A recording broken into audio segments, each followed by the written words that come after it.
everybody. Well, it's another beautiful day, although a little bit rainy, but that's spring for you. And I'm thrilled that you're here. I'm Rita Hickman, body-mind expert, shiatsu massage therapist, and I help women who are in narcissistic and toxic relationships find themselves again, get their energy back, clear the brain fog, get on a good path, set boundaries, make good decisions. And I use Asian medicine and body-mind science to really focus on the things that physically affect you, that physically affect your mind and your emotions and put you on a good path again. So today we're talking about the topic, why you shouldn't believe a narcissist when, when it seems like they've changed, okay? So, the narcissist codependent or empath relationship is really, it's like a match made in heaven. It's two different personalities that sort of come together, and one who's high in compassion and care and empathy, and one whose sole focus is on themselves and having someone give them that compassion and care and empathy. Now, the reason that narcissists behave in that sort of way, why they're so self-absorbed, can be a wide variety of reasons. It could be training, but it could also be mental health issues. It could also be physical health issues. There's a lot of reasons why we feel so uncomfortable, or why people will feel so uncomfortable that they have to make it about themselves at all costs. And what defines a narcissist is someone who, the majority of the time, let's say 75% of the time, their choices are solely based on what they want and how it affects them. So, as I said, for the reasons that they do it can be wide and far. Trauma when they were a kid, being raised as, a golden child, too much freedom, without good boundaries or without good role modeling when they were younger, they were ignored and abandoned. All these things turn us into people unable or unwilling to be sensitive to the people around us.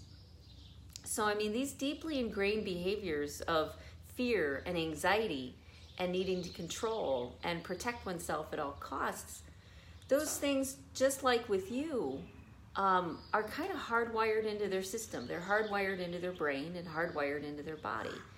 And many times, even though a narcissist looks like they're taking steps forward, they are taking steps forward, but usually not as forward, as you would like.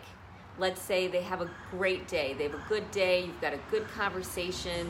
You have a good connection. You enjoy each other's company, and some time goes by, and then suddenly, out of nowhere, you get blindsided, thinking that this was over, that they were past this. In reality, mental health, your mental health and the mental health of the narcissists are pretty deeply ingrained. And even though we want to move and grow in a certain direction, it's not as easy as just a conversation or a snap of the fingers. It actually takes thousands of conversations, and it takes you changing in how you engage with life, no longer being the codependent. It's focused on the other person working through and wanting to work through, feeling it's valuable enough for some reason to work through their issues, and having someone who believes in them so that they can change. A lot of the same things that you need, except you are not you are not mean. You are not awful, and you have the desire and ability and belief that when you raise everybody up, that you'll be raised up too. It's a different paradigm. It's a different model of looking at the world, almost like different ages looking at the world. So whatever age that someone got kind of stuck in. So people kind of go back and forth.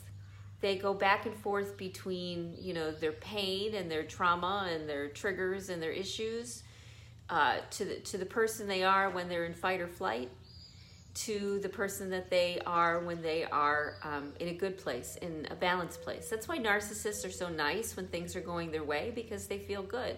And when things don't go their way, the only way they know how to respond is with anger and frustration and hurt and manipulation and control and cruelty, and because they're looking out for number one, because they are in fear for their life. So you can make great steps with narcissists, but you always have to realize that every step that they take forward, there's then going to be a little bit of a repercussion. You can almost kind of plan for this. When you have a wonderful connection, let's say the narcissist was more vulnerable than normal, what then happens is they felt more vulnerable than normal. They felt out of control. They felt like, oh no, I didn't mean to say that to this person. And then they have to back up and defend themselves. So typically you'll have a really great day, and then later that day, or the next day, or within 2 days, then all hell breaks loose again. And you're like, but wait, I thought we moved forward.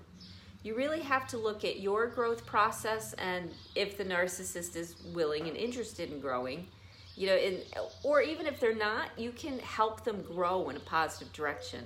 But it's almost never going to be as fast as you want it to be. It's going to be a zigzag, jagged pattern that you take. You're going to question yourself a million times why you're making this decision for yourself, why you're putting yourself through this.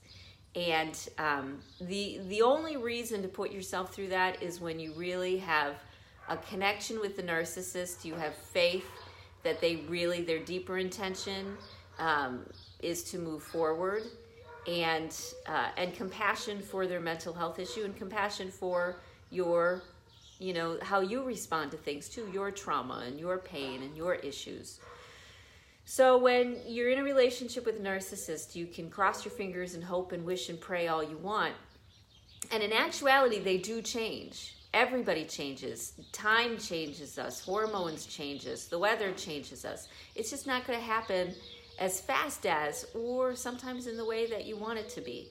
But we are all changing all the time. We're all growing. That's how we work. It's not possible to be any other way. It's just the speed and the way and the direction. And so if you're going to be in a relationship with a narcissist, if you're choosing to do that, you have to prepare to be in for the long haul. You have to decide for yourself, this is going to be a lifelong process. When I married my husband, who is not a narcissist, by the way, but when I married him, I looked at him and I said, in 30 years, he's going to be an amazing husband. And he is absolutely on that path. So who we are now is not who we're going to be in the future. And your faith in someone and your love with someone and your boundaries and your growing and your role modeling how to have healthy relationships, which aren't, subservient to a narcissist or even overreactionary to a narcissist. When you can role model healthy relationship behaviors and be in a really great space, then the narcissists in your life have a chance. Not because of anything that you're doing, but because the effect of your health and your growing and your mindsets and your balance will have on them. Because you'll start talking different and behaving differently. You'll start letting people know what's okay for you and what's not okay for you. And the narcissist will either choose to stay, and evolve with you, or they'll choose to go. But either way, you deserve to have people in your life that support you and move you forward and help you evolve. You deserve that. And you know what? A narcissist deserves that too. So you might not be the right person to help them grow because you may have way too many of your own things that you need to heal, too many of your own things you need to work on.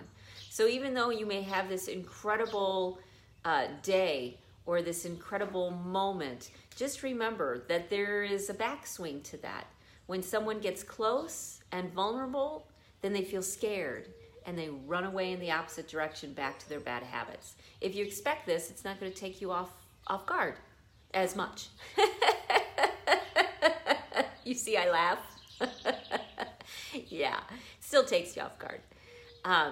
But you start to recognize the pattern. You start to be in a better space. You start to expect, the unexpected.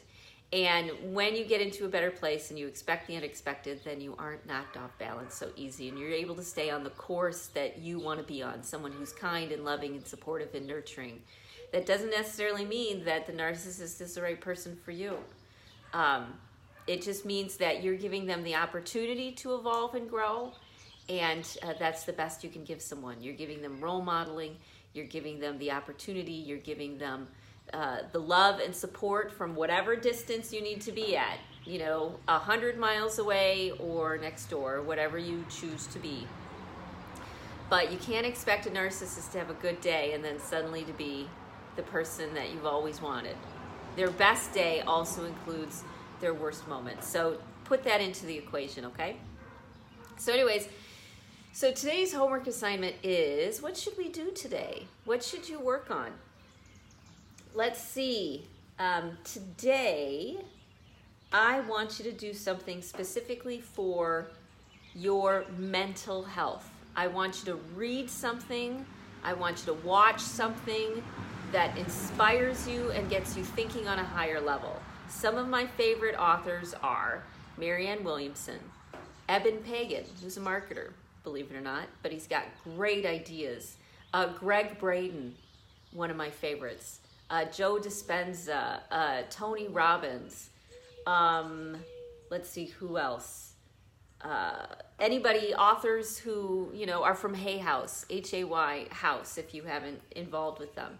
If you start looking at these things, if you start reading these things, you will start thinking on a higher level, which is where you need to be. You need to be thinking on a higher level in order to create the life that you want, something that's bigger than the immediate moment, something that's bigger than the narcissist having a bad day. We need to start expanding our consciousness to include a bigger reality than the one we were taught, okay? So that's your homework assignment today. I want you to find something that really expands your mind, expands your thinking in a positive way, because that will just continue to compound like interest. You're gonna keep getting bigger, you're gonna keep getting healthier. So mental health today. Pick something, read something, watch something that gives you new information and gets you thinking in a new way, okay?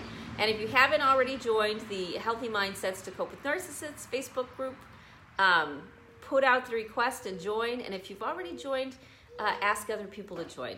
Because it's through this community, it's through this connection and supporting one another through this that we're able to go to that higher level of beingness. We're able to create the life in the world that we look at other people and say, how did they do it?